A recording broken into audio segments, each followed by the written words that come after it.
Ang Pilipinas ngayon. Narito na ang pinakamainit na mga balita na nakalap sa bawat sulok ng bansa. Ihahatid sa bawat Pilipino saan man kayo sa mundo. Ang Pilipinas ngayon. Pakinggan ang bawat kaganapan sa bawat lalawigan. Ito ang Pilipinas ngayon.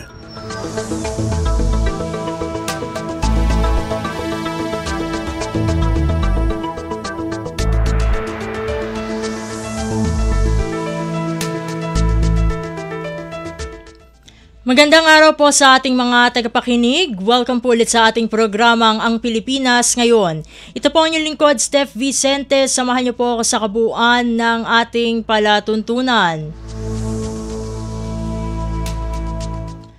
Tulad ng dati, mapakikinggan pong ulat ng ating mga kapatid na himpilan sa probinsya ang ating mga segmentong balitang negosyo at kalakalan, balitang sports at balitang artista, magyang ilan sa mga pangunahing balita mula dito sa ating bansa. Yan po sa kabuuan ng ating palatuntunan, Ang Pilipinas Ngayon. Kumpleto, detalyadong balitaan, di papahuli sa mahahalagang kaganapan. Kamustahin ang inang bayan, ang Pilipinas ngayon.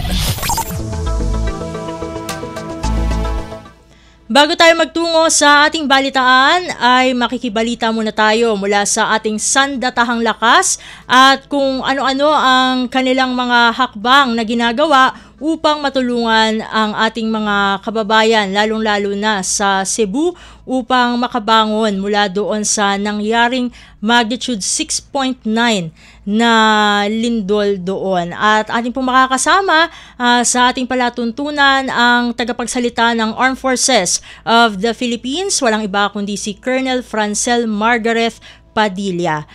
Colonel Padilla, welcome po sa Ang Pilipinas Ngayon. Si Steph Vicente po ito ng Radyo Pilipinas World Service. Magandang hapon, Ma'am Steph, and magandang hapon po sa lahat ng taga-subaybay ng Radyo Pilipinas World Service po. Maraming salamat po muli, Colonel Padilla, for gracing our program. Gusto po namin malaman ano-ano na po yung current measures na ginagawa ng ating sandatahang lakas upang matulungan o maasistihan po yung ating mga kababayan. Dito po muna sa mga naging biktima ng lindol sa Cebu. Yes, Ma'am Steph, no, sa ganito pong ang sitwasyon, no, all hands on deck po ang inyong sandatahang lakas ng Pilipinas. So sa kasalukuyan po, nakafocus po tayo, no, yung ating mga tropa, all po, no, sa Air Force, sa Army, at saka sa Navy po, no, para po sa ating search and rescue operations sa mga naapektuhan. So nakikipag-ugnayan po tayo dyan, no, sa local na pamahalaan po, under the guidance of OCD and NDRRMC po. At iba pa pong nakikipagtulungan po tayo sa iba pa pong first responders para po matiyak po natin, no, na mabilis na makarating ang tulong. Gaya po ng mga food packs, tubig, temporary shelters, at mga iba pa po. With that, ma'am, no, tumulong din po tayo dito sa pag-set up nga po nitong mga tent cities. With this, ang AFP po, nakahanda po din tayong magbigay ng transport assistance at manpower para po sa relief distribution. At yan na po yung ginagampanan na po natin at ginagawa na po ngayon. All over na po ito, ma'am, no? Not just with the earthquake, pati din po dito sa mga nasalanta nga po nung nagdaang bagyo. And speaking of yung mga nagdaang bagyo, kumusta naman po yung assistance na binibigay? Kasi nabalitaan po namin na meron pong activity yung Navy sa Masbate na makatutulong po upang makabangon po yung mga naging biktima ng bagyo doon. Yes, ma'am, no, sa ganito nga po, relief operations na po tayo. Kung ano nga po ang mga assets po, no, equipment at mga kagamitan na kakailanganin from the Armed Forces of the Philippines, 10 po ng aming mga tropa from the Air Force, the Army and the Navy. Nandiyan po tayo to under po, no, sa pagkumpas nga po nitong ating OCD, ma'am, para diyan. At matanong ko lang din po, Colonel, ilan po ba yung mga naka-deploy po, no, sa ating kasundaluhan upang tumulong sa mga naging biktima ng mga nagdaang kalamidad? Ma'am, the number varies po. As of this time po, for everything that's happening nationwide, we have allocated 1,600 SRR teams, no? Search and Rescue teams po. So ito pong 1,600 teams na po ito, all over the country na po ito, ma'am. And hahalinhinan ito, ma'am, no? Pagka hindi po kinaya ng pinaka nando doon sa area, ito pong nearest would deploy. Over and above that, ma'am, meron po tayong mga specialized units na sila po yung meron talagang specialized equipment din and training for humanitarian assistance and disaster response para po sila po, no, yung ipinapadala natin dito sa mga most afflicted areas. Nandiyan din, ma'am, kasama rin po natin ang ating force multipliers. No? We'd like to highlight din po ang ating mga reserve force at ang ating civilian active auxiliary. Tumutulong din po yan sila, ma'am. At nabanggit nyo kanina yung coordination, syempre aside from the OCD, the NDRMC, yung mga force multipliers, sino-sino pa po ang inyong nakakatuwang upang mas mapadali po, no, yung kumbaga yung mga hakbang na ginagawa ng ating kasundaluhan upang matulungan ang ating mga kababayan na nangangailangan ngayon? If you look at this, ma'am, no, this is a very good example of a whole-of-nation approach. So, andyan po yung government units natin. Kasama natin din po yan yung mga uniformed, of course, na mga first responders natin dyan, ma'am, no? And andyan din po ang ating mga kapartner po, no, sa civilian sector, business sector, and the media. So, nandiyan dyan, ma'am, sabi ko nga, from the uniform service, nandiyan dyan po yung mga specialized din natin from Bureau of Fire. Andyan din po, ma'am, ang Philippine Red Cross, no, dun sa tent city natin, napakalaking tulong po din ang ibinigay nila dyan. Andyan din po yung mga foundations that are helping. And ang ating mga kababayan po, no, na nagpadala po ng kanilang mga donasyon, mga tulong, kami po sa AFP, ma'am, kasangkapan po kami para ipamahagi itong mga tulong po na ipinabimigay po. Under nga po kami sa pagkumpas ng OCD po. At bago ko po hingan, no, yung inyong mga paalala para sa ating mga kababayan, gusto ko lamang din pong itanong, maisingit ko na rin po ito kasi alam naman po natin na hindi matutuloy, no, ngayong October yung BARM elections. Ano na po yung next steps ng ating AFP after nga mangyari ito? Ma'am, ito po, we respect po kung ano po yung ilalabas, no, ng, sa ating batas. Sa Sandatahang Lakas ng Pilipinas po, hindi naman po mawawala ang mga units natin that are already on the ground, and we will continue po to operate based on our mandate. So nandiyan po, no, ang ating mga divisions in the area covering BARM po. So andyan po yung 1st Infantry Division, 4th Infantry Division, 10th Infantry Division at 6th Infantry Division. So patuloy po, no, ang operations po ng Sandatahang Lakas ng Pilipinas po dyan. Kung ano din po ang role na gagampanan natin for the BARM elections, under naman po tayo dyan ng COMELEC, together with the PNP po, gagampanan po natin yan to the fullest, ma'am. Kung ano po yung role ng AFP po. At ito na lamang po, Colonel, bago ko po kayo pakawalan, mga paalala na lamang po sa ating mga kababayan, most especially yung mga apektado nga po ng mga kalamidad. Sa ating mga kababayan po, no, dyan po sa Visayas at sa mga lugar po na apektuhan nga po ng itong bagyo, kasama ninyo po ang inyong kasundaluhan. Nandito po ang Armed Forces of the Philippines para po magligtas, maghatid po ng tulong at maging katuwang po ninyo sa muling pagbangon. Ang hiling lang po namin ay inyo pong pakikipagtulungan, no, sa ating mga otoridad para po maging ligtas at mabilis po ang aming pagtugon. Sama-sama po nating malalampasan ang mga hamong ito bilang isang nagkakaisang sambayanan po. Maraming salamat. And with that po, maraming salamat po, Colonel Padilla, sa pagsama niyo pong muli dito sa Ang Pilipinas Ngayon. Sa uulitin po, God bless po at mabuhay po kayo. Thank you po and magandang hapon. At ating po nakasama dito sa ating programang Ang Pilipinas Ngayon, si Colonel Francel Margaret Padilla, ang tagapagsalita po ng Armed Forces of the Philippines, kung saan tayo nakakuha ng mga updates ukol sa mga assistance na ibinibigay ng ating kasundaluhan sa mga naapektuhan ng mga nagdaang kalamidad, mapalindol man o bagyo. At syempre, nakakuha na rin tayo ng kaunting update kung ano na yung mga susunod na hakbang ng AFP matapos nga na alam naman natin hindi na matutuloy, no, this October itong ang kauna-unahan na BARM parliamentary elections. Dadako na tayo sa ating balitaan. Sa mahalagang balita, Office of Civil Defense o OCD Central Visayas hinimok ang mga nagnanais magpahatid ng tulong sa mga nasalanta ng lindol sa Cebu na makipag-ugnayan muna sa mga otoridad para sa maayos na pamamahagi nito. Ang detalye ng balita ihahatid sa atin ni J. Mark Dagala. Pinaalalahanan ng Office of Civil Defense Central Visayas sa mga grupo o individual na nagnanais magpahatid ng tulong sa mga nasalanta ng magnitude 6 na lindol sa Cebu na makipag-ugnayan muna sa mga otoridad. Ito ayon sa OCD Central Visayas ay para sa maayos sa sistematikong pamamahagi ng tulong sa mga labis na naapektuhan, gayon din ay matiyak ang diretsong makakarating sa kanila ang naturang tulong. Ayon kay OCD Central Visayas Regional Director Joel Eristain, may mga nakararating sa kanilang ulat na may ilang mga truck ang dumaraan sa mga kalsada o highway na biglang umihinto at doon ang mabigay ng tulong. Bukod sa mga naghahatid ng tulong, posible rin anyang malagay sa balag ng alanganin ang mga binibigyan ng tulong, lalo pat sunod-sunod pa rin ang nararanasang aftershock ng lindol.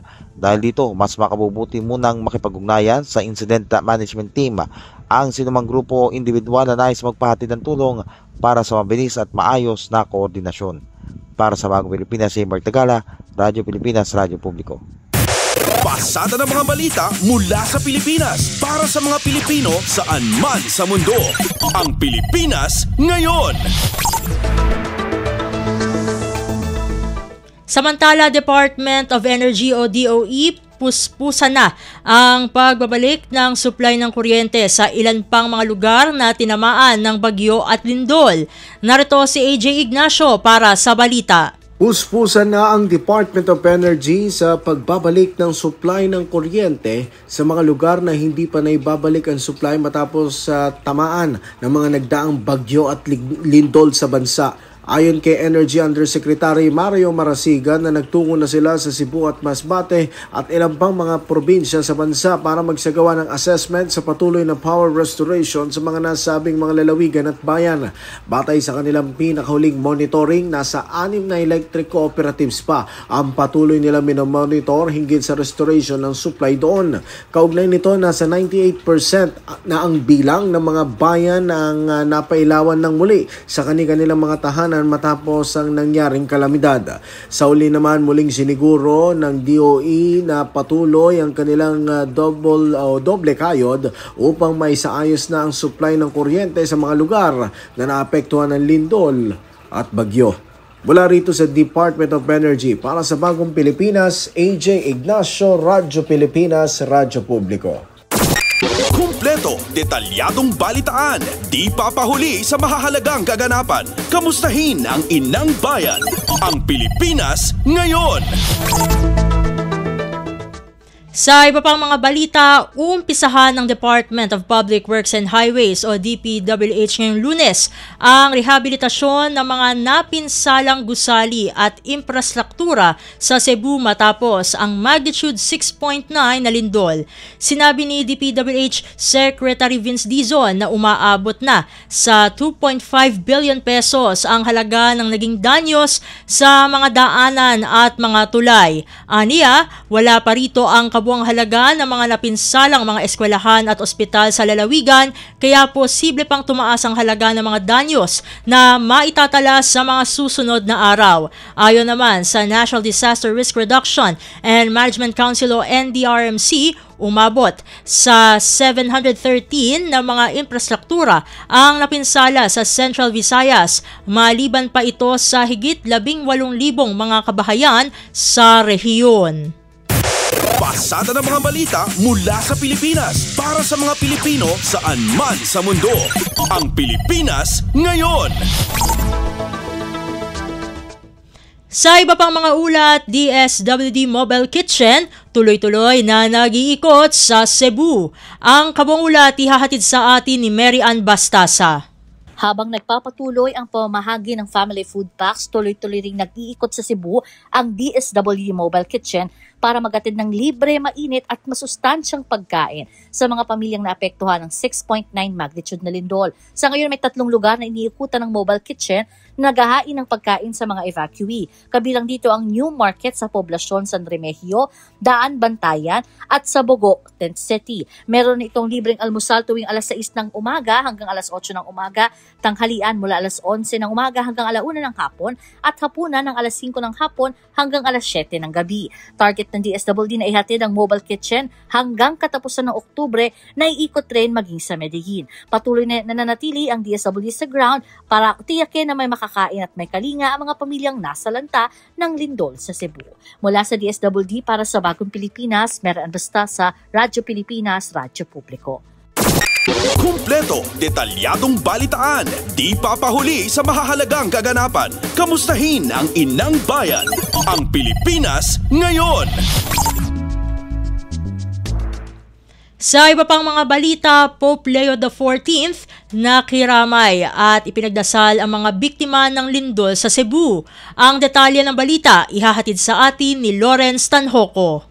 Muling ipinahayag ni Pope Leo XIV ang kanyang pakikiramay at panalangin para sa mga Pilipinong naapektuhan ng malakas na lindol sa Cebu at Karatig Probinsya. Ayon sa nilabas na artikulo ng Catholic Bishops Conference of the Philippines o CBCP sa Angelus ng Santo Papa sa St. Peter's Square, sinabi nito na siya ay nananalangin para sa mga biktima ng 6.9 magnitude na lindol na ikinasawi ng hindi bababa sa 71 katao at ikinasugat ng mahigit 500 iba pa. Tinatayang 200,000 katao naman ang apektado, kabilang ang 20,000 iba pa na lumikas at ngayon ay nasa mga evacuation centers. Nagpapatuloy ang pagtutulungan naman ng mga diocese sa buong bansa sa pagpapadala ng tulong sa mga biktima. Sa Cebu, inilunsad naman ng Archdiocese ang Hatag Paglaom Donation Drive para makapagbigay ng gamot, pagkain at mga gamit sa mga pinaka-apektadong pamilya. Mula pa rin dito sa lungsod ng Maynila para sa Bagong Pilipinas, Lawrence Tanhoco ng Radyo Pilipinas, Radyo Publiko. Pasada ng mga balita mula sa Pilipinas para sa mga Pilipino saan man sa mundo. Ang Pilipinas ngayon. Sa iba pang mga ulat, patuloy ang pagtulong ng pamahalaan sa lalawigan ng Masbate para sa pagbangon nito mula sa pagtama ng nakaraang bagyong Opong. Sa panayam ng programang Go Agri Plus, sinabi ni Masbate 3rd District Congressman Wilton Co na nadadaanan na ang mga pangunahing mga kalsada, gayon din ay natanggal na ang natumbang mga poste ng kuryente. Inaayos na rin ang mga nasirang tulay na pinondohan kaagad ng inilabas na Quick Response Fund. Ayon kay Ko, agaran ang rehabilitasyon sa mga ito kasunod ng pagbisita ng Quick Response Team sa lugar sa utos na rin ni Pangulong Ferdinand R. Marcos Jr.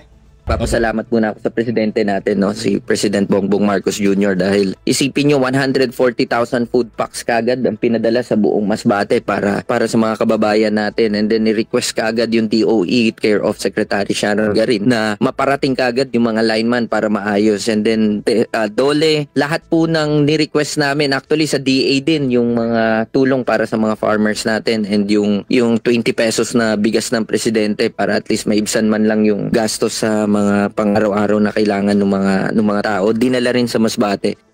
Si Masbate 3rd District Congressman Wilton Co.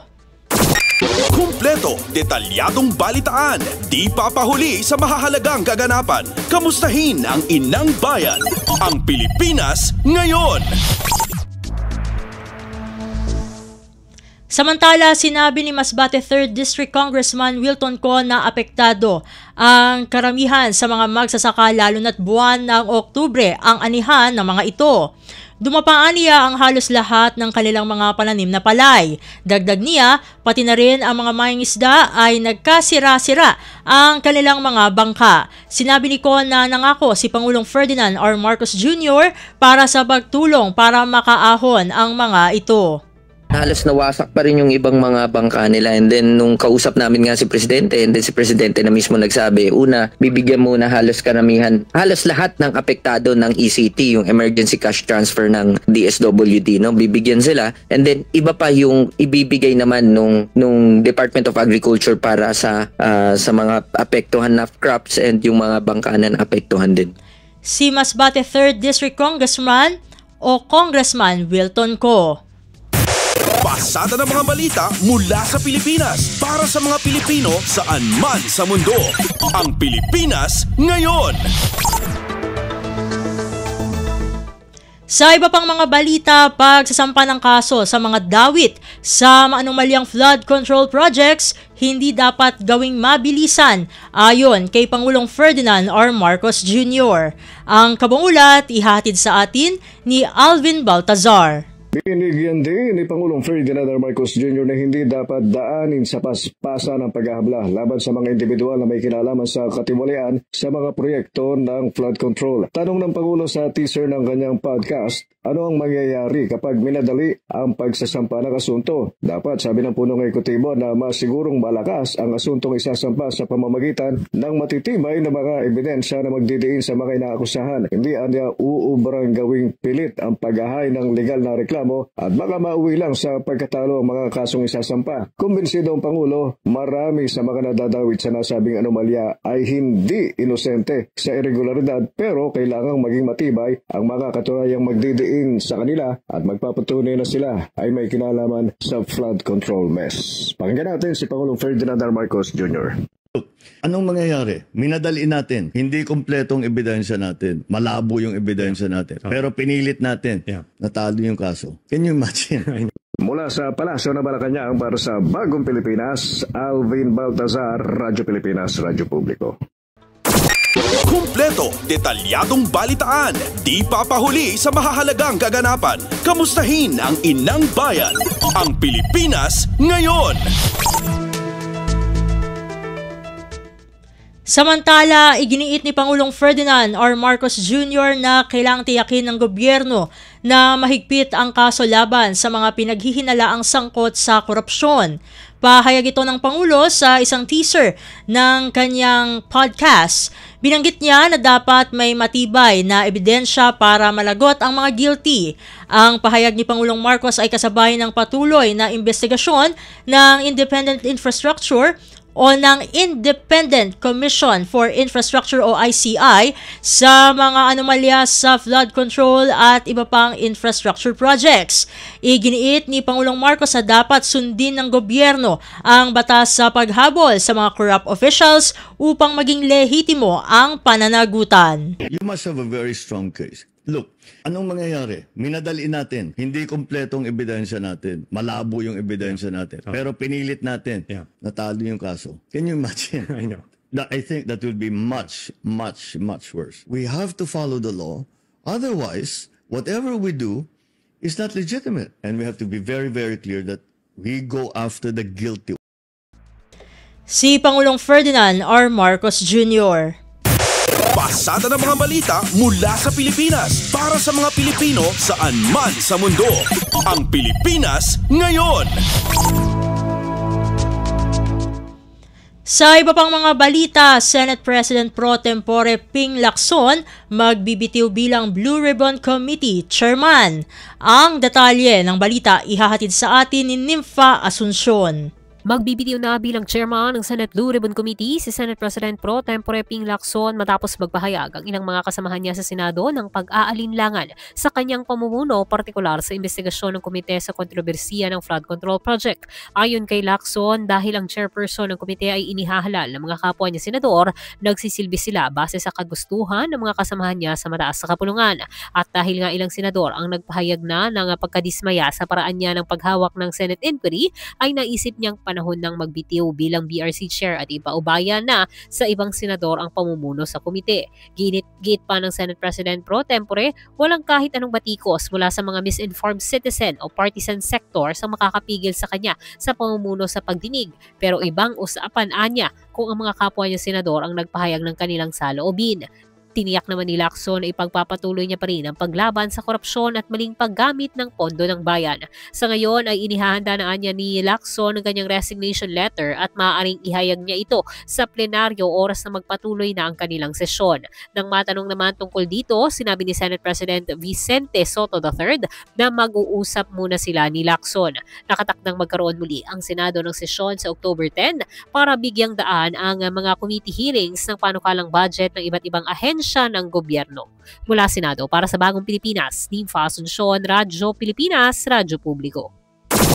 Kumpleto, detalyadong balitaan, di papahuli sa mahahalagang kaganapan. Kamustahin ang inang bayan, ang Pilipinas ngayon.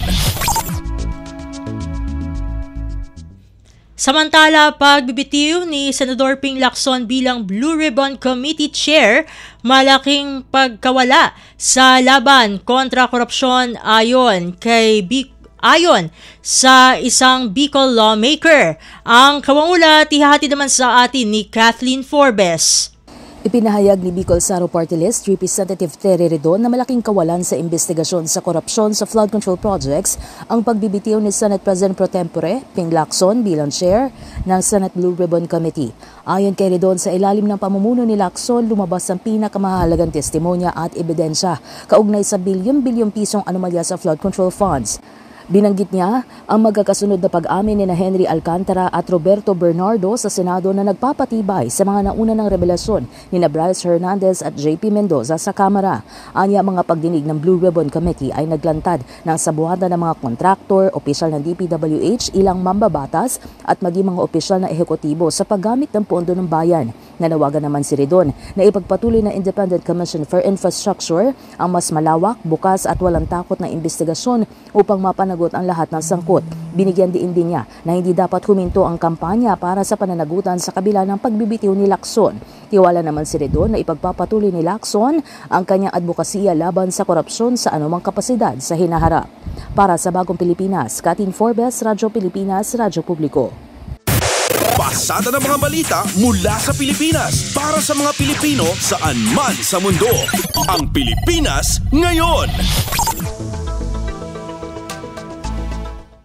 Sa iba pang mga balita, naglabas naman ng show cause order ang Commission on Elections o COMELEC na nag-uutos kay Senador Francis Cheese Escudero na ipaliwanag ang 30 milyong pisong donasyon na natanggap niya mula sa isang government contractor para sa kanyang kampanya noong taong 2022.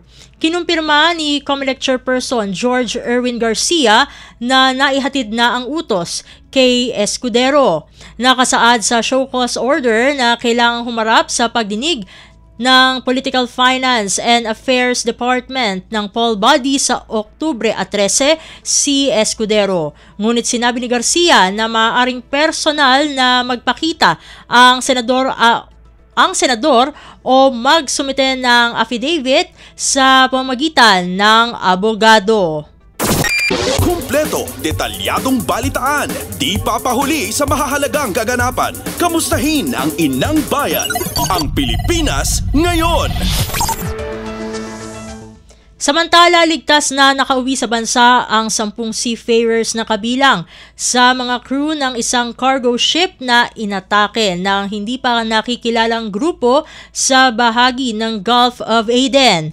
Ayon kay Department of Migrant Workers o DMW Secretary Hans Leo Kakdak, ang Netherlands flag cargo vessel na MV Minerva Gracht ay tinamaan ng isang projectile na siyang pinagmulan ng sunog. Nakita ang cargo ship sa layo na 120 nautical miles mula sa Yemen port city sa Aden na siyang may lulan na 19 na crew na pawang mga Russian, Ukrainian, Sri Lankan at Pinoy. Agad naman nang nailigtas na ang mga rescuer ang lahat ng crew members ng naturang vessel. Kinumpirma naman ni Kakdak na bagamat ligtas ang lahat ng tripulante ay 2 Pilipino naman ang sugatan sa insidente. Pasada ng mga balita mula sa Pilipinas para sa mga Pilipino saan man sa mundo. Ang Pilipinas Ngayon. Sa iba pang mga balita, mga tulong mula sa gobyerno ang ipinarating ni Pangulong Ferdinand R. Marcos Jr. para sa mga katutubong Aita sa Pampanga. Na ipamahagi ang mga titulo ng lupa sa mga benepisyaryo sa Katutubo Village na Barangay Planas at Camias o Planas and Camias, Porac, Pampanga. Umabot na rin sa 1,200 katutubong Aita ang benepisyaryo ng ayuda sa Kapos ang Kita Program o AKAP ng Department of Social Welfare and Development o DSWD ang nakatanggap ng tig 10,000 piso na cash assistance.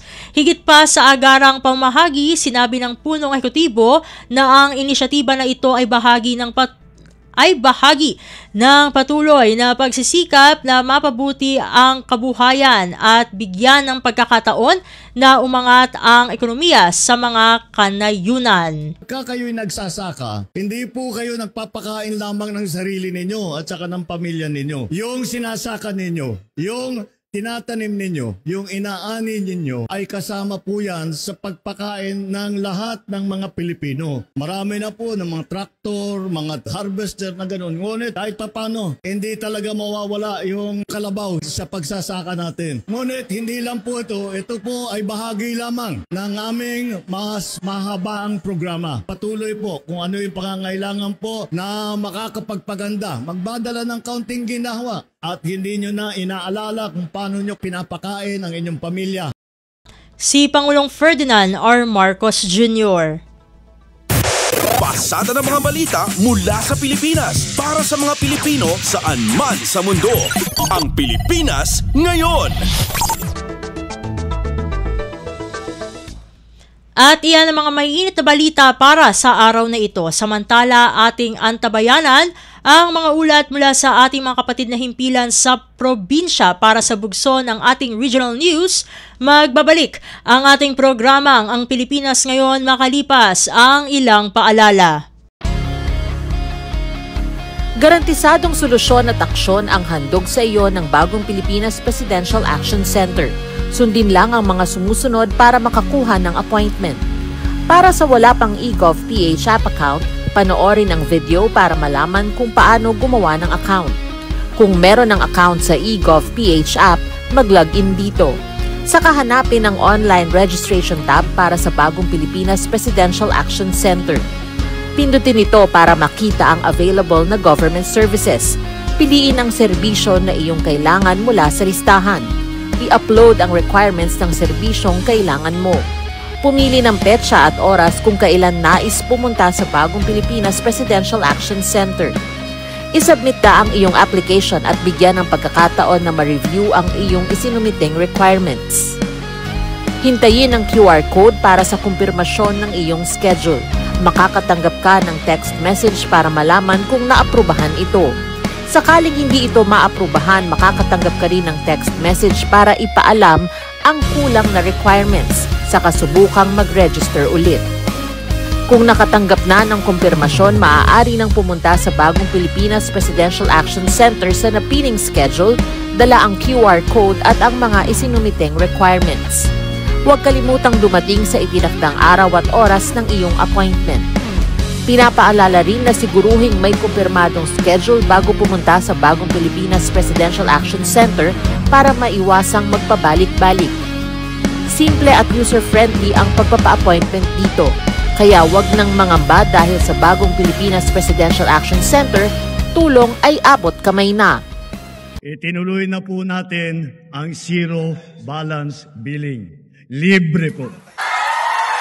Ibig sabihin, ang serbisyo sa basic accommodation sa ating mga DOH na ospital, wala nang babayaran ang pasyente. Ang dami pong challenge, hindi po namin alam kung saan namin kukunin, ganon, nag-iisip kung paano namin mababayaran. Siyempre po, masayang-masaya, super saya po dahil na zero billing po kami. Opo, malaking po talaga, malaking tulong po. Mabilis lang din po.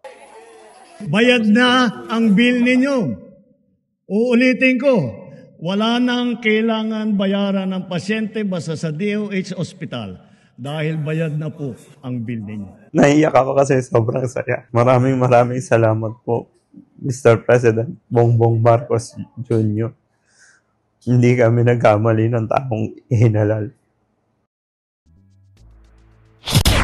Balita mula sa lalawigan sa bawat rehiyon ng ating bayan. Dito sa Ang Pilipinas Ngayon.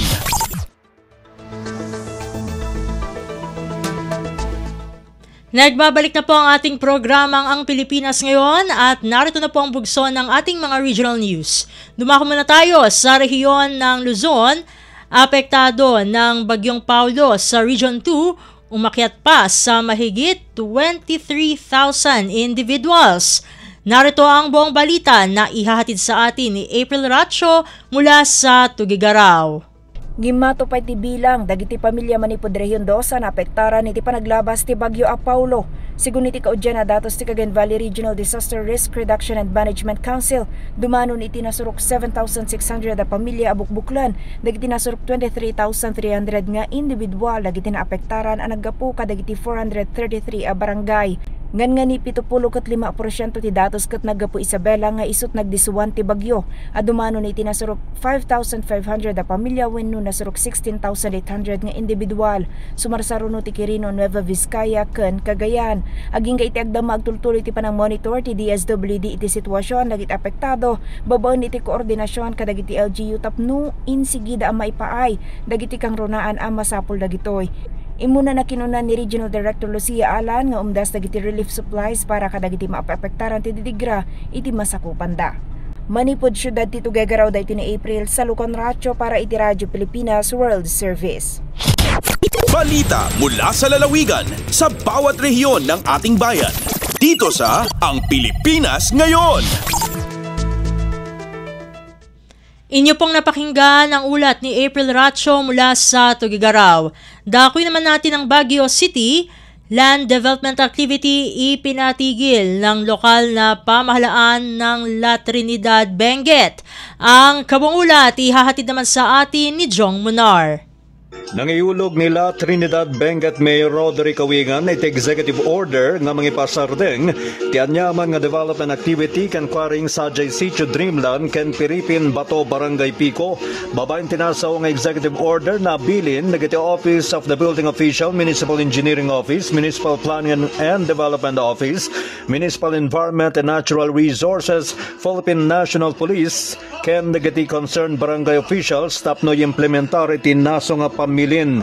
Nangimontar matlaing nagati personal iti Municipal Environment and Natural Resources Office ken La Trinidad Municipal Police Station iti Public Advisory Sajay Sitio Piripin Bato Pico. Inyebkas ti Mayor ababayan iti impatumbalda nga ocular inspection, evaluation ken assessment Sajay Piripin Bato ken Dreamland ket nadoktalanda adagati nasaw nga aktibidad ti maysa nga rason iti mapaspasamak nga flash flood Sajay Upper Bayabas tunggal mapasaran iti napigsa nga panang bayakabak iti tudo. Inayon na karagiti naso nga lugar iti paggapaggapuan nagiti bato ken daga maylen anod paturong Sajay Upper Bayabas. Kinidawmat ti Mayor ti kooperasyon ken kararag dagiti umili ti munisipyo ti La Trinidad tapno may paayan da iti umno nga solusyon nagiti parikot ang mapaspasaran iti masakupanda. Manipod Radyo Pilipinas Baguio, Jong Munar ng ipadamag para ti Radyo Pilipinas World Service. Balita mula sa lalawigan sa bawat rehiyon ng ating bayan. Dito sa Ang Pilipinas Ngayon. Inyong napakinggan ang ulat ni Jong Munar mula sa Baguio City. Puntahan naman natin ang Virac Parenting Talk isinagawaan ng Municipal Health Office sa Virac, Catanduanes. Ang kabuang ulat ihahatid sa atin ni Rosie Nieva. Matrayumpong kinundusir ang Parenting Talk sa El Granjero, Santo Niño, Virac, Catanduanes. Bigatindira ni Nick ang 16 na mga magurang asin sa indang mga aki gikan sa manlain-lain na barangay kan Virac. Sigon sa Municipal Health Office Virac, ang nasambitan ng aktibidad ang kinundusir sa pakikipag-koordinar sa Provincial Population Office asin Virac Local Youth Development Office. Obheto kaini na mapatatag ang komunikasyon, tiwala asin pagkakaintindihan sa pagutanan kan mga magurang asin mga jóvenes na importante sa pagtaguyod kan responsabling pagiging magurang asin marahay na paghubog sa mga jóvenes. Importante subuot ang siring ni Gibo nganing mainkaminar ang bukas na pag-urulay sa pamilya, mapararumpa ang ugnayan asin maitaw ang tamang giya sa mga jóvenes. Gikan sa RP Virac, ako si Rosie Nieva para sa Radyo Pilipinas World Service. Balita mula sa lalawigan sa bawat rehiyon ng ating bayan. Dito sa Ang Pilipinas Ngayon. Inyong napakinggan ang ulat ni Rosie Nieva mula sa Virac. Dumako na tayo sa rehiyon ng Kabisayaan. humanitarian assistance na naipaabot sa mga pamilya sa Western Visayas na apektado ng habagat na pinalakas ng mga bagyo pumalo na sa 67 million pesos. Ang detalye ng balita ihahatid sa atin ni Marian Grace Erenieta mula sa Iloilo. Naglabot na sa masobra 67 million pesos ang humanitarian assistance nga napalabot sa DSWD6 mga lokal nga panguluhan kag non-governmental organization sa mga pamilya sa Western Visayas nga naapektuhan sa habagat nga ginpabaskog sang naglabay nga Bagyo Mirasol, Nando kag Opong.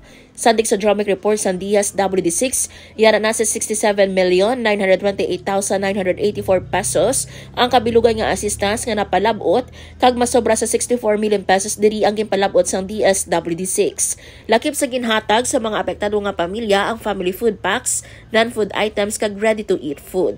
Sa karon may 18 pa ka pamilya o kon 63 ka individual ang nagatinira sa isa ka open evacuation center kag may 33,293 ka pamilya o kon 119,628 nga individual ang nagatinira pa sa ila kakilala o kon himata. Nagikan sa Iloilo, Marian Grace Erenieta para sa Radyo Pilipinas World Service.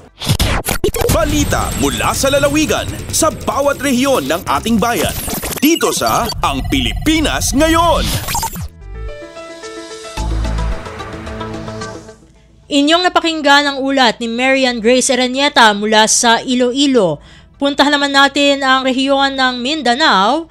Bureau of Immigration o BI Region 11 magsasagawa ng alien mapping sa Island Garden City of Samal, Davao del Norte.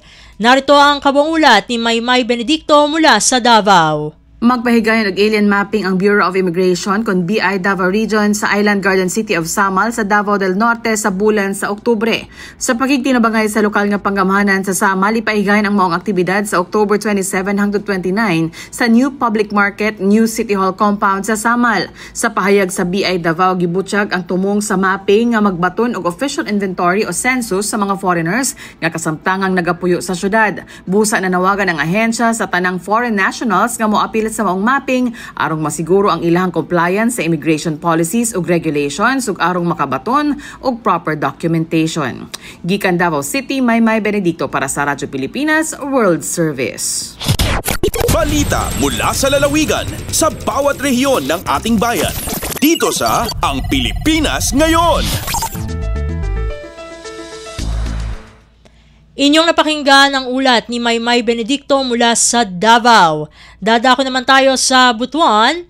100 hektarya ng palayan sa Santa Josefa, Agusan del Sur, planong itayo sa Santa Josefa para palakasin ang industriya ng bigas sa Caraga Region. Ang detalye ng balita ihahatid sa atin ni Jocelyn Morano.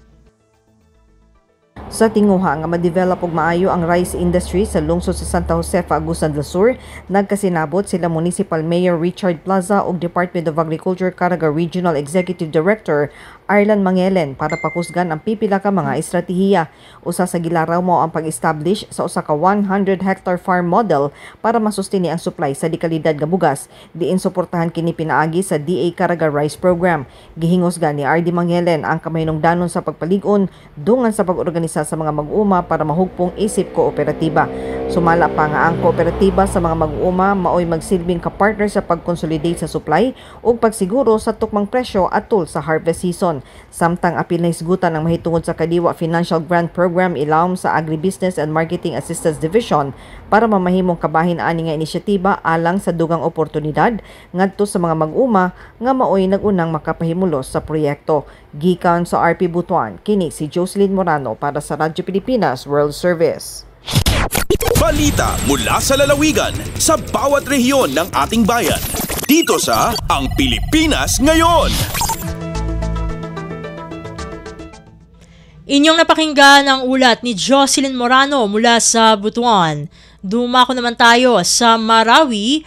Provincial Health Office ng Lanao del Sur nagsagawa ng libreng medical, dental, and optical mission kasabay ng selebrasyon ng Senior Citizen Week. Narito si Malik Mambuhay para sa balita. Mapaya kiningulalan o medical, dental, and optical mission sa Municipality of Waulan del Sula panaguntaman na provincial government ang gulalan sa Provincial Health Office. Kaya panaguntaman na minikuyaptera ng sa local government units ang kaya municipality sa kapagluan niron o Mayor Silvino Balecao Jr. Augusto Rural Health Physician na si Dr. Emily Alvarez. Kaya mission na pitandingan na pagpan ko celebration o di na sila ko Senior Citizens Week kaginan sa serbisyo ko miya makaidad sa kaya darpa miya kataling sa mission na yan sa mga tutua pun ko pimbara ka mga barangay sa kaya darpa kasyawitan ni Ranso libre medical consultations, dental services ag optical check-up ag wadon pon ni pamgera na libre bulong ag libre salamin. Yan kaya panaguntaman na pagku Panamar o gobyerno sa kaya probinsya kada na papakaugup ko ikapya o kamubulo sa mga tutua kanira na pagkaparolis o kabnariran ko serbisyo sa kapakipamulong. Gebo si Malik Mamboy pun sa Marawi City Radyo Pilipinas World Service. Balita mula sa lalawigan sa bawat rehiyon ng ating bayan. Dito sa Ang Pilipinas Ngayon. At inyong napakinggan ang ulat ni Malik Mambuay mula sa Marawi. Dito na nagtatapos ang ating regional news. Narito naman ang ating segmentong Balitang Negosyo at Kalakalan na susundan ng segmentong Balitang Sports. Parehas na ihatid sa atin ang ating kasamang si Leo Magpayo. Magbabalik ang ating programang Ang Pilipinas Ngayon makalipas ang ilang mga paalala. Stop and Spot. Paano tayo makasisigurong legit ang impormasyong nababasa natin sa social media? Spot the source. Hindi porke nag-viral, totoo. Kaya laging i-fact check ang impormasyong nakuha at tukuyin kung credible ba ang sources ng mga ito. Spot the purpose. Hindi lahat ng nakapost ay may mabuting hangarin. Ang iba ay may intensyong makapanira lamang. Kung sa inyong palagay ay hindi nakatutulong para sa mas nakararami ang impormasyon, huwag na itong i-share para hindi na magdulot pa ng gulo o pagkalito. Spot the ownership.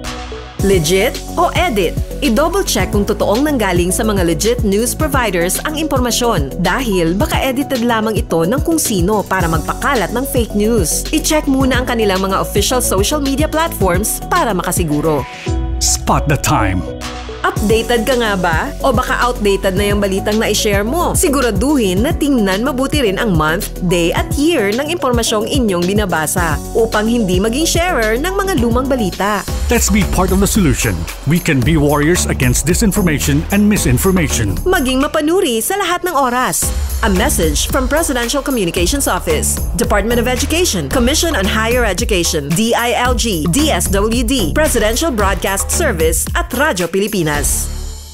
Uy, nabiktima ka na ba ng fake news sa panahon ng digital media? Learn how to spot fake news. Check the source. Kung di legit, dapat magduda. Check the purpose. Informative or troll post at clickbait lang. Check the ownership.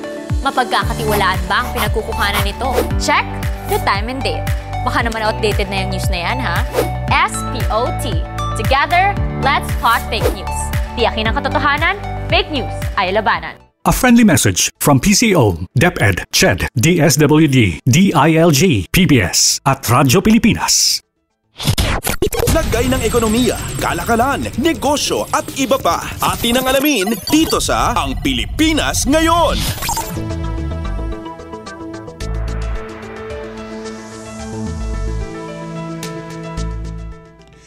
At nagbabalik po ang ating programang Ang Pilipinas Ngayon. Samantala, narito naman po ang Balitang Negosyo at Kalakalan.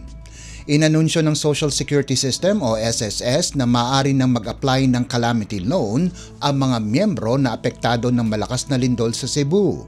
Ayon kay SSS President at Chief Executive Officer Robert Joseph Montes Declaro, makakautang ang isang miyembro ng hanggang 20,000 piso na may interest rate na 7% kada taon.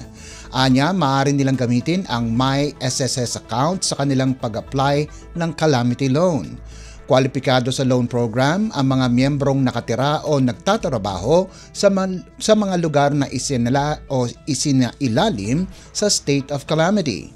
Idineklara ng National Disaster Risk Reduction and Management Council or NDRRMC ang state of calamity sa lahat ng lungsod at munisipalidad ng Cebu matapos ang magnitude 6.9 na lindol noong Setyembre 30.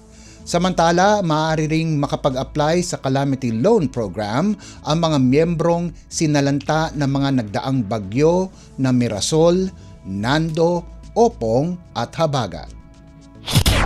Lagay ng ekonomiya, kalakalan, negosyo at iba pa. Atin ang alamin dito sa Ang Pilipinas Ngayon.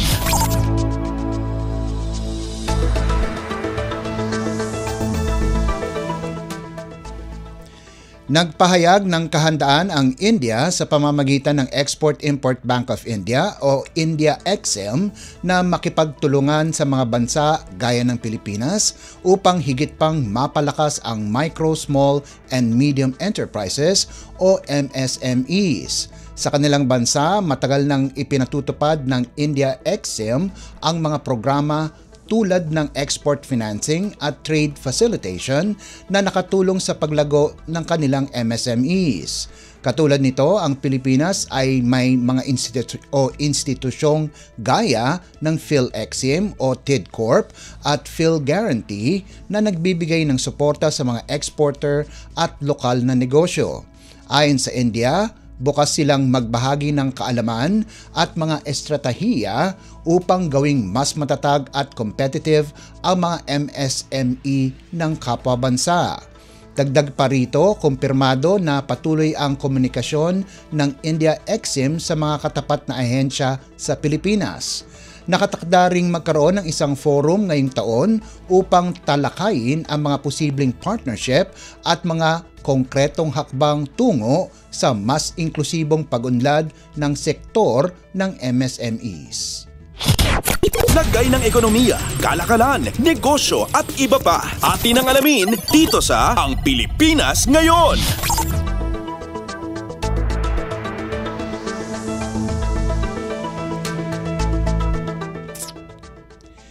Inaabangan ng mga global economists ang susunod na hakbang ng Bangko Sentral ng Pilipinas o BSP kaugnay ng posibleng pagluwag sa patakaran sa pananalapi o monetary policy easing sa nalalapit na pulong ng Monetary Board ngayong Oktubre. Nakatakda ang susunod na pulong ng BSP Monetary Board sa Huwebes at isa ito sa mga inaasahang tututukan ng mga ekonomista. Ayon sa United Overseas Bank o UOB ng Singapore, nananatiling kinakailangan ang karagdagang adjustment sa interest rates dahil sa patuloy na pressure sa presyo at mabagal na paglago ng Gross Domestic Product o GDP. Sa isang pahayag, sinabi ni UOB economist Jasrin Loke na posible pa ang isang 25 basis point rate cut bago matapos ang taon upang mapanatili ang growth momentum hanggang 2026. Pareho din ang pananaw ng iba pang malalaking bangko gaya ng DBS Bank ng Singapore, ING Bank ng the Netherlands at MUFG Bank ng Japan. Kapag naipatupad ang isa pang rate cut sa huling bahagi ng taon, bababa sa 4.75% ang key policy rate mula sa 6.5% noong Agosto ng nakarang taon nang magsimula ang kasalukuyang cycle ng monetary easing ng BSP. Lagay ng ekonomiya, kalakalan, negosyo at iba pa. Atin ang alamin dito sa Ang Pilipinas Ngayon.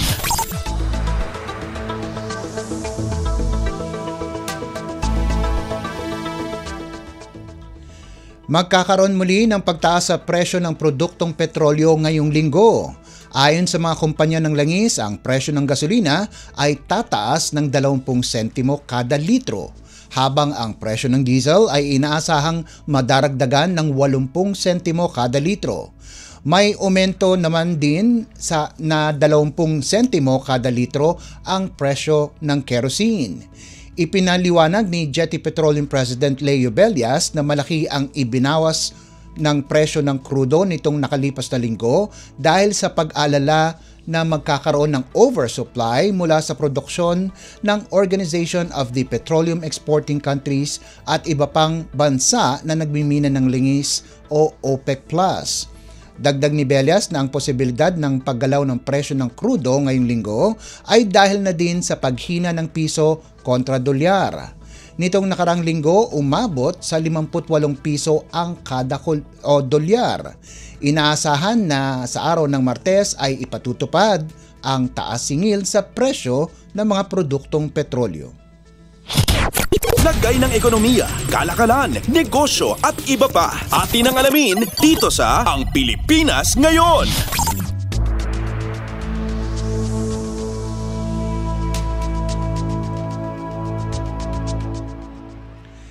At para naman sa halaga ng palitan, ayon sa Bangko Sentral ng Pilipinas ngayong Lunes, ika-6 na araw ng buwan ng Oktubre, ang halaga ng piso kontra sa dolyar ay nasa 57 piso at 79 na sentimo. Ang Japanese yen naman po ay nagkakahalaga ng 39 na sentimo.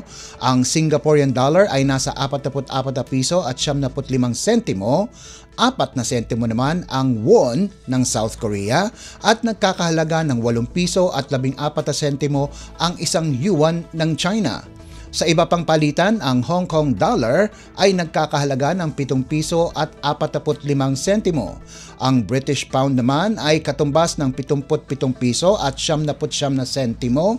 Nasa 68 piso at 1 sentimo ang euro, 41 piso at 55 sentimo ang Canadian dollar, habang ang Saudi Arabian rial ay nagkakahalaga ng 15 piso at 47 sentimo. Lagay ng ekonomiya, kalakalan, negosyo at iba pa. Atin ang alamin dito sa Ang Pilipinas Ngayon.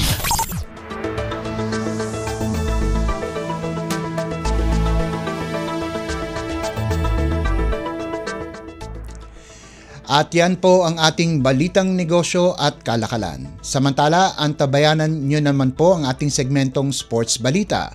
Yan po sa pagbabalik ng ating programang Ang Pilipinas Ngayon, pagkalipas lang ng ilang paalala.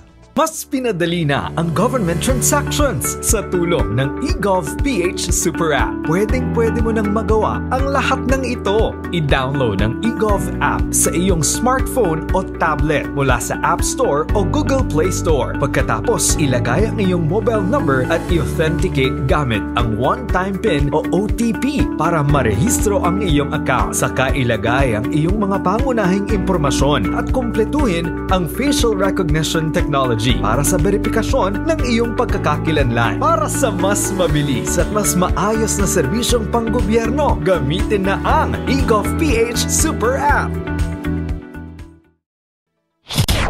Updates at pinakahuling mga usapin sa mundo ng palakasan.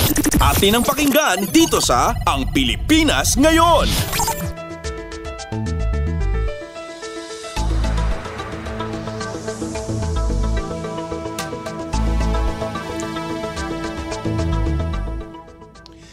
At nagbabalik po ang ating programang Ang Pilipinas Ngayon. Narito naman po ang Sports Balita. Nakuha muli ni Junmar Fajardo ang Most Valuable Player Award sa PBA. Natanggap ni Fajardo ang makasaysayang ika-9 na tropeyo ng MVP nitong linggo sa Novotel, Manila, kung saan binuksan ng liga ang kanilang ika-50 season. Sa 49th season pa lamang ay nakuha na ni Fajardo ang 2 Best Player of the Conference Awards sa Governor's Cup at sa Philippine Cup. Nakuha din niya ang MVP award ng liga ng 6 na magkakasunod na taon mula 2014 hanggang 2019 at muli sa 2023 hanggang sa kasalukuyang taon para maging solido ang kanyang legasiya bilang isa sa mga greatest player sa kasaysayan ng PBA.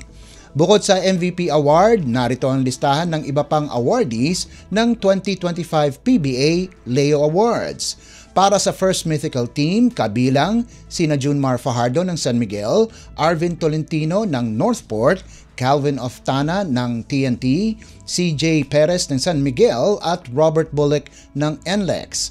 Kasama naman sa listahan ng Second Mythical Team ay sina Japeth Aguilar ng Barangay Ginebra, Xavier Lucero ng Magnolia, Scotty Thompson ng Barangay Ginebra, RR Pogoy ng TNT at Justin Arana ng Converge. Kabilang naman sa miyembro ng All-Defensive Team ay sina Xavier Lucero ng Magnolia, Junmar Fajardo ng San Miguel, Joshua Munson ng Northport, Stephen Holt ng Barangay Ginebra at Glenn Cobontin ng TNT. Si RJ Abarientos ng Barangay Ginebra ang tinanghal naman bilang Rookie of the Year. Most Improved Player si Joshua Munson ng Northport habang nakuha ang Sportsmanship Award ni Gian Mamuyak ng Rain or Shine. Updates at pinakahuling mga usapin sa mundo ng palakasan. Atin ang pakinggan dito sa Ang Pilipinas Ngayon.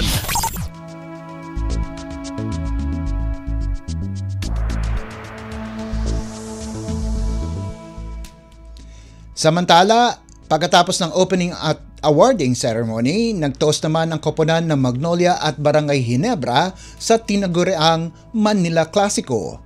Sa kanyang unang laro bilang head coach ng Magnolia, ginabayan ni L.A. Tenorio ang Hotshots sa 80-73 panalo laban sa kanyang dating koponan na Barangay Ginebra sa larong ginanap sa Smart Araneta Coliseum. Pinangunahan ni Xavier Lucero ang Hotshots sa natipon nitong 17 puntos, 7 rebounds, 4 na assists at 4 na steals, habang sina Jerome Lastimosa at Javi Gomez de Leaño ay nagdagdag ng tig 14 na puntos. Nagambag naman si Rome de la Rosa ng 12 puntos. Sa kabilang panig, nasayang ang double-double ni Stephen Holt na may 16 na puntos at 17 rebounds para sa Barangay Ginebra, pati na din ang 4 na assists at 1 steal. Nagtapos naman na may 13 at 12 puntos sina Jeremiah Gray at Troy Rosario ayon sa pagkakasunod, habang ang Rookie of the Year na si RJ Abarientos ay nagtapos na may 11 puntos. Updates at pinakahuling mga usapin sa mundo ng palakasan. Atin ang pakinggan dito sa Ang Pilipinas Ngayon.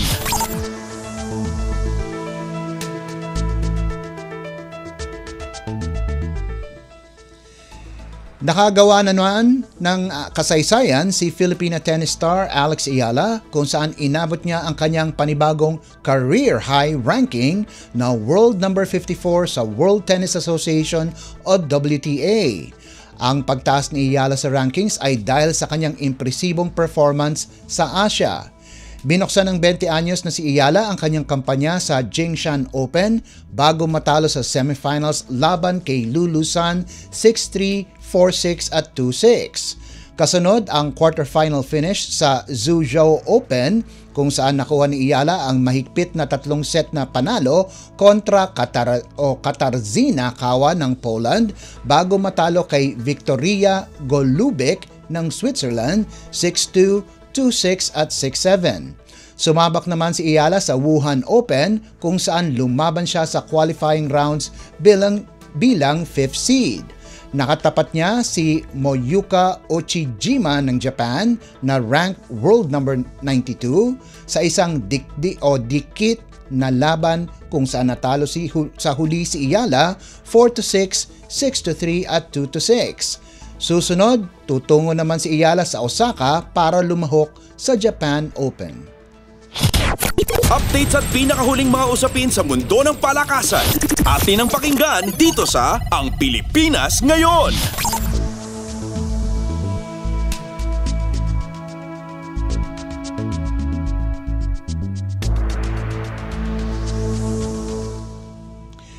Patuloy na pinapakita ng Ateneo de Manila University ang kanilang lakas. Ngayon, ang kanilang matagal na karibal na De La Salle University para kunin ang kanilang ika-4 na magkakasunod na panalo 81-74 sa unang round ng UAAP Season 88 Men's Basketball Tournament na ginanap sa Mall of Asia Arena nitong linggo.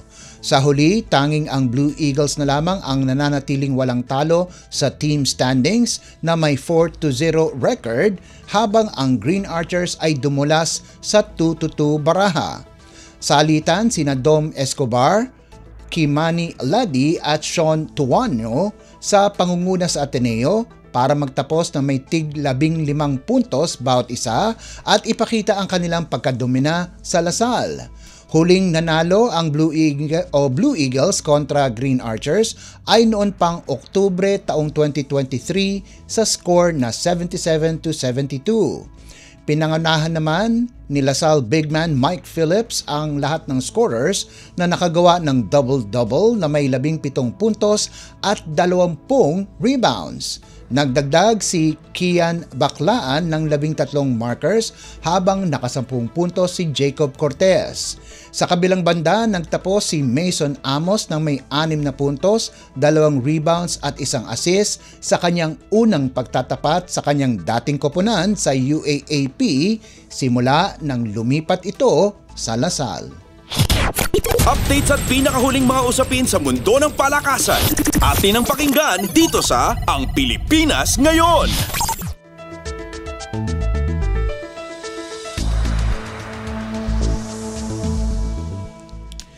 At bilang pangwakas sa ating segmentong sports balita, impresibo ang performance ni Agyanti Miller sa kanyang unang laban para sa San Beda University kontra matagal na nilang karibal na Coleo de San Juan de Letran, kung saan nakuha nila ang panalo 68-58 sa NCAA Season 101 nitong linggo.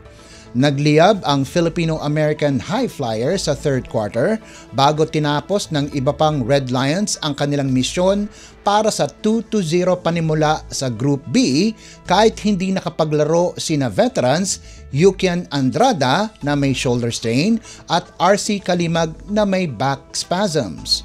Nagtapos si Miller ng may game high 22 puntos kasama ang 8 magkakasunod na puntos sa huling quarter habang nakakuha din ng 5 rebounds, 2 assists at 1 matinding tapal kay Mark Omega sa fourth period.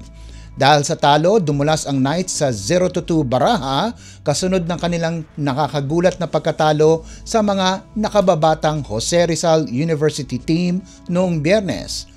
Tanging sina Jonathan Moses Manalili at Vince Quahaw ang nakagawa ng double digits para sa Knights, kung saan nakagawa sila ng 13 at 10 puntos ayon sa pagkakasunod. Updates at pinakahuling mga usapin sa mundo ng palakasan. Atin ang pakinggan dito sa Ang Pilipinas Ngayon.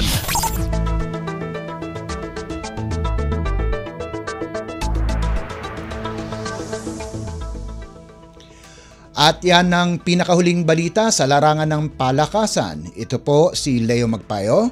Samantala, susunod naman po ang ating segmentong Balitang Artista na ihahatid sa inyo ni Mama JT. Yan po sa pagbabalik ng ating programang Ang Pilipinas Ngayon, pagkalipas lang ng ilang paalala. This is a public service announcement.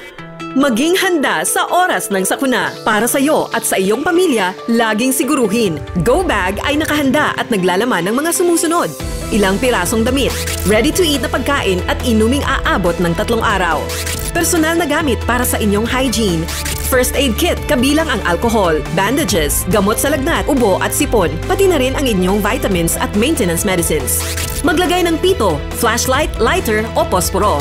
Huwag kalimutan ang mga charger o power bank. At higit sa lahat, isama ang mga importanteng gamit gaya ng inyong mga legal na dokumento, IDs, ATM o passbook, insurance at iba pa.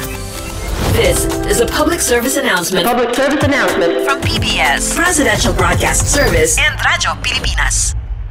Alagang Amoso mula sa Associated Marine Officers and Seamen's Union of the Philippines. Hatid ay kaalaman tungkol sa mga serbisyo para sa ating mga seafarers. Tatalakay sa kanilang mga benepisyo at karapatan. Pag-uusapan ang kanilang kalagayan at ilalatag ang iba pang mahahalagang programa na bunga ng pagtutulungan ng pamahalaan at iba't ibang ahensya. Alagang Amoso. Kasama si Camille Simbulan tuwing Sabado dito sa Radyo Pilipinas World Service. Huy, nabiktima ka na ba ng fake news sa panahon ng digital media? Learn how to spot fake news. Check the source.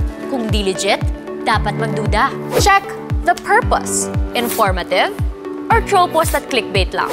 Check the ownership. Mapagkakatiwalaan ba ang pinagkukuhanan nito? Check the time and date. Baka naman outdated na yung news na yan, ha? SPOT. Together, let's spot fake news. Tiyakin ang katotohanan, fake news ay labanan. A friendly message from PCO, DepEd, CHED, DSWD, DILG, PBS at Radyo Pilipinas. Time to celebrate kulturang Pinoy, tradisyon, musika, sining, literatura at iba pa. Anything and everything fun and Filipino. Ito ang Pinoy Kultura. Naaalala niyo pa ba ang mga katagang ito? Amoy pawis, amoy araw. Ano ba yan? Puro sugat ka na naman! Bakit wala na naman kapares yan tsinelas mo? Ang dungis mo! Ma! Tama na! Ayos lang, di ba? Masaya naman tayo naglalaro sa kalye ng sipa, patintero, agawang base, habulan, jolen, trumpo, text, at marami pang iba. Some Filipino games just show how creative we are. All we need are players and nothing else. Ang saya balikan ng ating kabataan. Kain, tulog, laro, laro, at laro. O ano, game na? Pagkabilang kong 3, nakatago na kayo! Yan ang Pinoy Kultura because our culture is cool. Ang latest, ang hottest sa showbiz and entertainment. Heto na sa Ang Pilipinas Ngayon.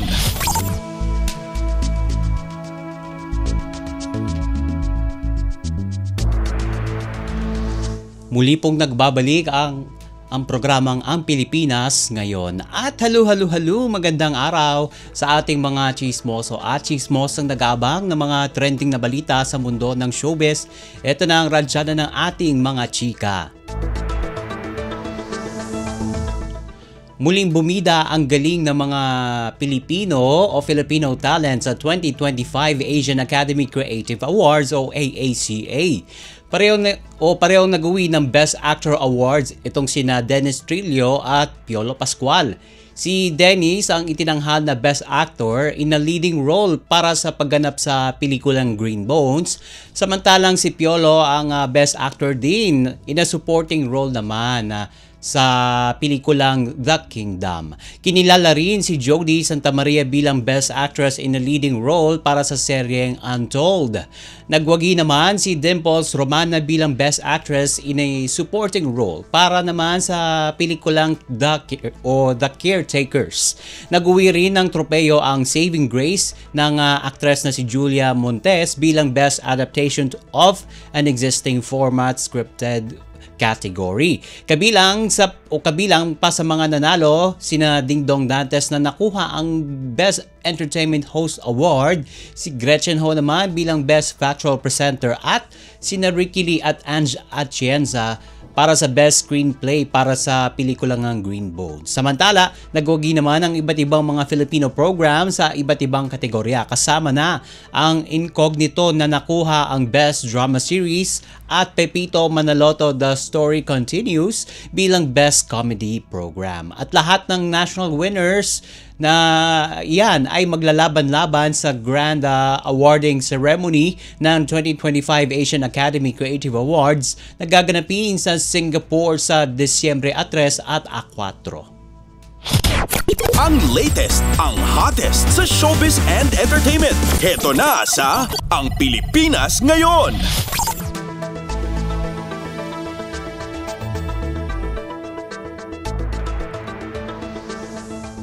Samantala, masama ang loob ng actress-comedian na si Tuesday Vargas dahil sa mga paratang na ibinapasa sa kanya ng mga miyembro ng isang online community site na Reddit na ito ay isang isnabera at ayaw magpa-picture sa mga tagahanga niya habang siya ay nasa Hong Kong Disneyland. Nakatanggap rin si Tuesday ng mga mapanakit na mga pananalita mula sa kanila. At sa kanyang Facebook post, maring itinanggi ni Tuesday ang akusasyon at sinabing gawa-gawa lang ang iyon para siraan siya. Anya lahat ng nag-ask lahat ay nag-ask ng maayos ay pinagbigyan niya o yung tinutukoy nga dyan yung pagpapapicture sa kanya. Nilinaw niya kung may hindi man siya napagbigyan na makapagpalitrato sa kanya, ito ay posibleng dahil sa dami ng tao o sa tindi ng init sa lugar. Hinamon niya ang nagpakalat ng issue na magpakilala at magharap sila para magkaroon nga ng kaliwanagan sa issue at giit niya hindi siya madamot sa kanyang oras para sa mga fans. Nagbahagi rin si Tuesday ng mga screenshot ng pagsuporta na nakuha niya mula sa mga netizens. Matatandaan kamakailan lang ay naging balita si Tuesday dahil sa pag-amin niya tungkol sa pakikipaglaban niya sa sakit na ADHD at iba pang mental health struggles.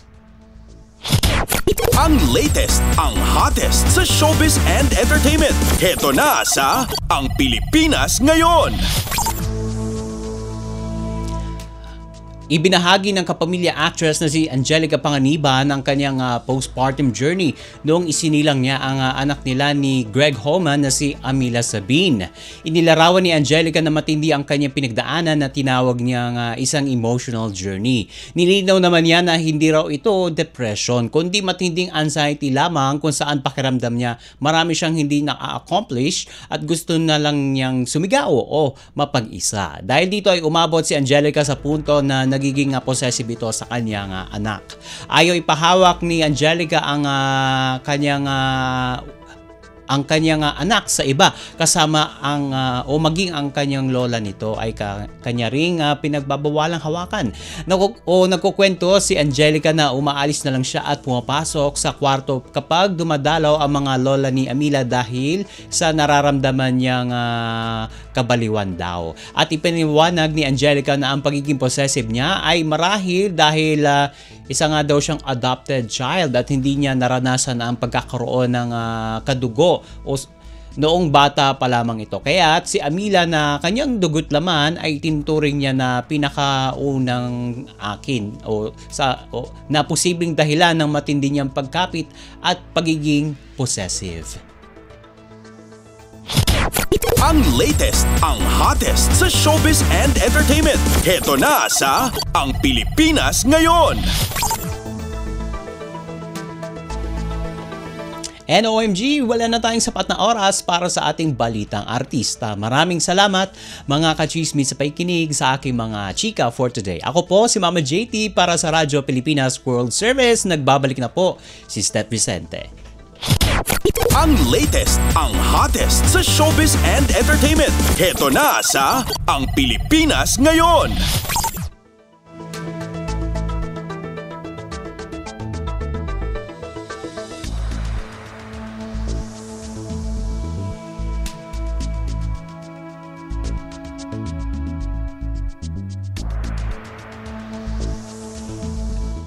At inyo pong napakinggan ang ating segmentong Balitang Artista para sa araw na ito. Samantala, magpapasalamat na tayo sa ating mga nakasama sa studio na sina Milo Jonella, Susan Aizon, Hiro Lucero, Justin Osias at Anthony Pimentel.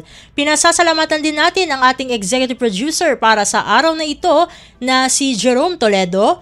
Salamat din sa mga naghatid ng mga ulat mula sa Kamaynilaan at mga probinsya, pati na rin ang naghatid sa atin ng mga segmentong Balitang Negosyo at Kalakalan at Balitang Sports na si Leo Magpayo, maging ang naghatid sa atin ng Balitang Artista na si Mama JT. At syempre, maraming salamat sa ating station manager na si Mr. Ray Sampang. Maraming salamat po hanggang sa susunod na edisyon ng ating palatuntunan. Huwag kalimutang mag-like, mag-follow at mag-subscribe na sa mga social media account page o channel ng Radyo Pilipinas World Service upang maging laging updated sa mga mahahalagang balita. Ito pong muli ang inyong lingkod, Steph Vicente. Mabuhay po tayong mga Pilipino. At yan ang Pilipinas Ngayon. Muling samahan sa parehong oras at alamin ang pinakahuling mga kaganapan at balita saan man kayo naroon. Ang Pilipinas Ngayon.